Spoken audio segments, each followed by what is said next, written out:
Okey, Assalamualaikum warahmatullahi wabarakatuh dan salam sejahtera. Ni antara aset yang saya simpan. Saya personally kalau ada cash, saya tak simpan cash dalam bank. Tapi saya simpan dalam bentuk aset yang seperti ini. Ini contoh saya ambil aset yang saya simpan. Bila saya ada cash, saya akan beli motor yang macam ni. Ni motor Harley Davidson tapi model V-Rod. Model V-Rod yang enjinnya dibuat oleh Ferrari. Ni model V-Rod dia panggil. Yang mana V-Rod ni adalah V-Rod custom. V-Rod custom, kalau tuan-tuan tengok tayar di belakang ni saiz 300. Saiz 300 ni memang model special lah. Model special, rare model. Yang memang kalau di Malaysia ni agak suka nak dapat model ni yang custom yang seperti ini. Dan ni motor Goldwing 1800cc, yang mana sebenarnya aset-aset ini saya lebih prefer untuk simpan cash berbanding dengan simpan aset. Sebabnya kalau saya simpan cash, katakan contohnya motor Goldwing ni saya dah beli sejak tahun 2000, mana di sekitar lah, dah lebih 10 tahun lah saya beli motor ni. Dulu tak silap saya pada 2012 macam tu. Sekarang ni dah 2025, dan motor ni pun saya dah beli dalam 6-7 tahun lepas. Kalau tuan-tuan tengok, ni dipanggil model Harley Davidson model V-Rod. Okey, cuma saya nak compare di sini ialah kalau saya simpan cash banding dengan saya simpan aset motor seperti ini, sebenarnya mana lebih baik dan mana lebih jimat sebenarnya. Jadi kalau kita tengok dari segi satu sudut, kalau saya simpan cash, saya kena keluarkan zakat 2.5% setahun. Let's say motor ni dah lebih 10 tahun saya simpan.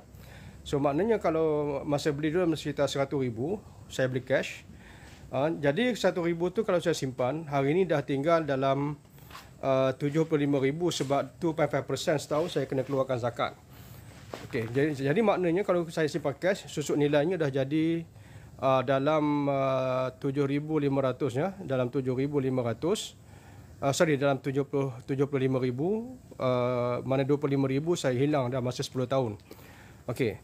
Jadi sama juga dengan motor yang tuan-tuan tengok ni pun sama. Jadi bila saya beli motor ni, saya beli motor, yang pertamanya advantage dia saya boleh naik. Kosnya jimat untuk saya pergi jumpa ejen saya satu Malaysia, pergi mana-mana sangat jimat, tol tak kena, cepat dan seumpamanya lah. Okay, jadi sekarang ni dulu harga dalam 100,000, tapi disebabkan saya ada cash, saya nego, saya beli hanya dalam 90,000 sahaja. Hari ini model ni dia punya harga antara 75 hingga 80,000. Let's say lah kalau cantik saya make up sikit, saya make up bagi cantik, harganya 80,000, maknanya saya hanya rugi dalam sekitar 10,000 sahaja dalam masa lebih 10 tahun. Tapi kalau saya simpan cash, kalau saya simpan cash, jadi dah susut nilai sebanyak 25%. Dah susut dia punya tu dalam 25% dalam masa 10 tahun. So maknanya saya simpan aset yang seperti ini adalah jauh lebih baik berbanding dengan saya simpan cash. Jadi sama juga dengan motor Harley Davidson ni. Harley Davidson. Memang Harley Davidson ni kalau harga waktu saya beli dulu, harganya dalam sekitar dalam lebih 100,000 lah. Tapi disebabkan saya ada cash power, jadi saya beli hanya sekitar dalam 65,000 sahaja. Jadi motor yang jenis macam ni dia tak susut nilai sebab dia dah consider klasik dan juga dia consider sebagai motor special edition. Yang tayar macam ni, ini memang saya boleh katakan special edition, memang tak ada dekat Malaysia ni dan sangat jarang ada dekat Malaysia. Dan kalau nak buat custom macam ni pun kosnya hari ni saya ingat dalam tak kurang dalam 25,000 tak kurang, tapi mungkin 30,000 lebih kalau ambil kepada kos untuk pembingkinan pada hari ni. Tapi cash power punya pasal, saya boleh dapatkan motor ni dulu dengan harga 65,000 sahaja instead of 100,000. Tapi rahsia saya tak kongsi dulu lah. Ni rahsia perniagaan.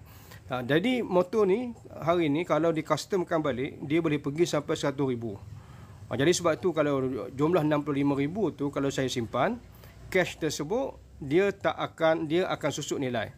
Tapi kalau saya convert jadi aset yang seperti ini, di samping dia tak susut nilai, bahkan dia boleh naik nilai bila di customkan balik ataupun di make up balik. Kemudian yang keduanya, di samping tak susut nilai, yang keduanya dia boleh orang kata apa, kita boleh nikmati keseronokan menunggang motor-motor rare yang seperti ini. Cuma saya rasa mungkin ramai tak tahulah. Jadi insya-Allah tuan-tuan save dan simpan saya punya video ni untuk insya-Allah kita akan share dari masa ke semasa, dan nanti insya-Allah saya akan bercakap berkenaan dengan cash power. Bila kita ada cash ni, kita akan ada power. Bila kita ada power, maka kita akan dapat beli benda-benda yang macam ni dengan harga yang 20 hingga 30% lebih murah daripada harga market.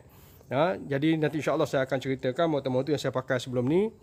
Seperti contohnya motor Vulcan, saya pernah pakai motor Kawasaki Z1000, saya pernah pakai motor Harley Davidson, kalau tuan-tuan tahu Fatboy dan seumpamanya lah, dan juga kereta-kereta. Jadi sebenarnya ini adalah merupakan strategi keputusan yang insya-Allah saya akan keluarkan buku berkaitan dengan perkara ni, dan insya-Allah saya akan kongsi tip dari masa ke semasa melalui channel Bijak Muslim ini. Insya-Allah Bijak Muslim ini kita akan kongsi tip-tip kewangan Islam, strategi menguruskan kewangan kita, dan kalau boleh penonton sekalian boleh simpan, boleh like, boleh subscribe saya punya channel TikTok dan juga channel-channel yang lain. Dan insya-Allah tuan-tuan boleh rujuk website berkaitan perkara ini, iaitu berkaitan dengan Bijak Muslim, iaitu seorang Muslim yang bijak menguruskan harta dan juga pendapatan kita insya-Allah. Jadi jangan lupa share dan subscribe kita punya channel bersama ni insya-Allah.